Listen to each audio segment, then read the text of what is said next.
Welcome back to another episode of Positive Solutions for Life. I'm your host, Peggy Meyer. Let me ask you something. Have you ever felt like your brain just won't stop? Like, even when you sit down to rest, your mind is still racing. Your phone is buzzing, the TV is on, and somehow you still feel behind? If that sounds familiar, you're not alone. Today, we're talking about something that is quietly affecting so many of us: being overstimulated. So, what does it mean to be overstimulated? Well, overstimulation is when our nervous system is overwhelmed by more input than it can process. This could be a noise, lights, screens, conversations, emotions, responsibilities, or a mixture of all of that. I'm just recovering from a 3-day weekend and being in a gym of 63 courts of volleyball going on at the same time. Let me tell you, noise, lights, conversations, everything was over the top, loud, and you couldn't get around it. Even with noise cancellation, earbuds, you could still hear it. And when all of that piles up, you don't just feel busy, you feel overwhelmed, anxious, irritable, and exhausted. Exhausted. I'm still recovering. I still feel exhausted from the weekend. So, how else does this show up in our life? Let me share like three examples and see if you can relate. First, you walk into your house after a long day. The TV is on, someone's talking to you, your phone is buzzing with notifications, dinner needs to be made, and somebody asks you one more question. And suddenly you snap. Not because of that one question, but because your system is already overloaded. And I remember when I would get off of work and pick up the kids, which the transition time between work and picking up the kids was only like 5 minutes. So there wasn't a lot of time. And then you pick up the kids, you get home, and it's, a few minutes later, and they're just like, blah, blah, blah, asking you all these things. Hey, mom, hey, mom, hey, mom, like telling you about their day and asking questions. And I had to set a boundary. I had to say, okay, I'm not answering any questions until I change out of my work clothes and come back out ready, because all of that was just overloading me and I could easily snap. Or what about this example? You sit down at night to relax, you're scrolling social media, you check your email, you watch TV, and maybe even play a game on the phone. And at the end of it, you don't feel rested. You feel more tired, more scattered, more drained. That's also overstimulation. And we think about it in another example with your kids. You've probably seen it. They're bouncing from one thing to the next. They can't sit still. They're constantly moving. They're getting louder, more emotional, more reactive. And we tell them to calm down, sit still, be quiet for a moment. Yeah, that happens a lot. But if we're really honest, their environment looks like bright screens, loud noises, constant activity, and really no downtime. I mean, and we kind of schedule that too, right? We take our kids from one activity to the next activity. They want friends over, they have school, they have, library time, they have sports, they have music lessons, or whatever they're into. We're constantly moving them from one thing to the next. And their little systems can get overwhelmed as well. And that means our systems are probably overwhelmed and overstimulated as well, because we're trying to keep up with it all. But we've just learned to normalize it. We jump from task to task. We keep endless to-do lists. Yes, I'm guilty. I'm a to-do person, and I have my list every single day. We we check our phones constantly. I mean, I heard, a research saying how many times like we touch our phones like thousands of times a day. And we feel the need to respond to every single notification. We got beeps for certain people. I know I do. We got certain noises for texts and for messages on social media and all these different things. We do not pause. We react every single moment of our day. And then we wonder why we feel tired, irritable, impatient, exhausted, emotionally, and mentally. So, what is the opposite of overstimulation? Silence, rest, peace, and quiet. But when was the last time you sat in silence or were still or were quiet? No TV, no music, no scrolling, no background noise. And for a lot of us, that's really uncomfortable, almost unsettling. We reach for something, anything to fill the space. We are constantly seeking something to get us out of the silence. But isn't it interesting? We really want peace and quiet, yet it feels so uncomfortable. So we avoid the very thing that we seek by filling in the noise, by filling in the silence with noise. So we keep some sort of noise on in the background. TV, radio, music, fans, even the white noise machines. It's harmless, right? It's just in the background, right? It's like calming us, right? Well, not really. That background noise, it's not neutral. It has energy to it. It actually is keeping our nervous system in a low level state of stress, even if you don't realize it.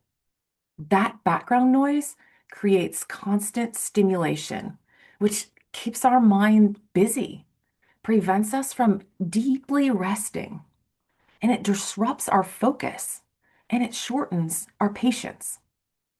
It's like static running in the background of our life. And I don't know about you, but static on the radio annoys me. And so if that is static, I'm operating on a low level of annoyance all day long if I have some background noise on. What about you? Let me paint another picture. You're cooking dinner, the TV is on, your phone is nearby, you're answering messages, you're looking at the notifications, and somebody asks a question, and you feel that tension rise in your chest. You sigh, you're frustrated, and you snap. Yep, been there, done that numerous times. Now, imagine the same moment. You're cooking dinner, but the TV is off. Your phone is in another room, maybe if it's even on silent, and it's quiet. The room is quiet, and someone asks you a question, and you answer it calmly. Same situation, different response. Why?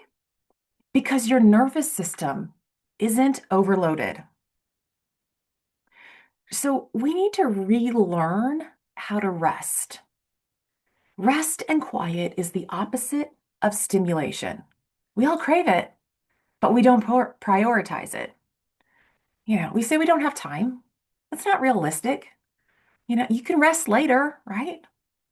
But the reality is we have more control over this than we think.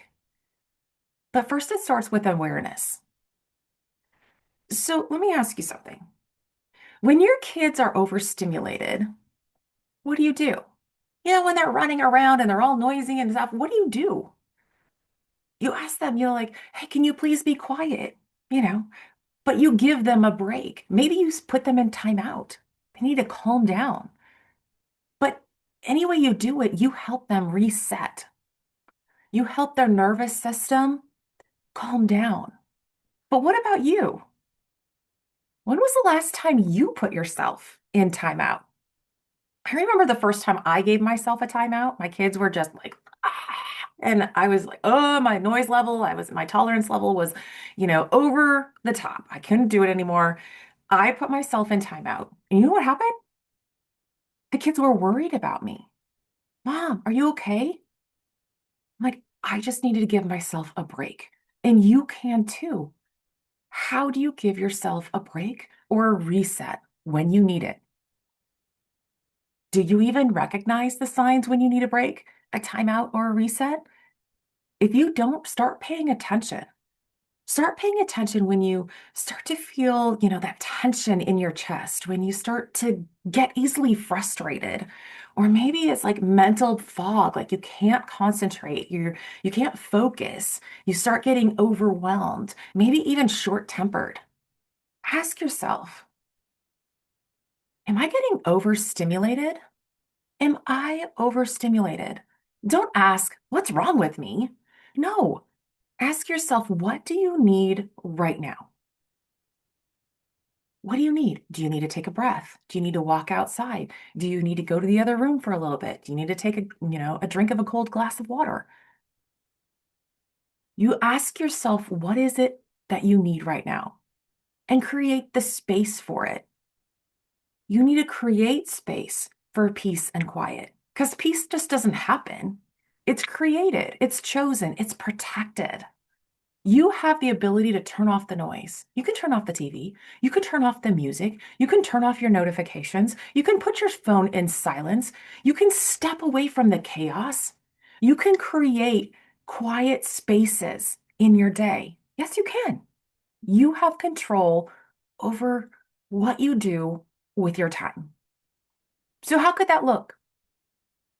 Think about a few ways that you can make just a couple small changes that can make a big difference. For example, like I just said, turn off all the background noise. Don't let the TV or the music run all day. Create moments where there's just true quiet. There's nothing on. Maybe set some boundaries for your devices. Hey, we do this for our kids, right? You can only, play a game for an hour. You have to turn it off before bed. Don't leave it, put your phone in your room.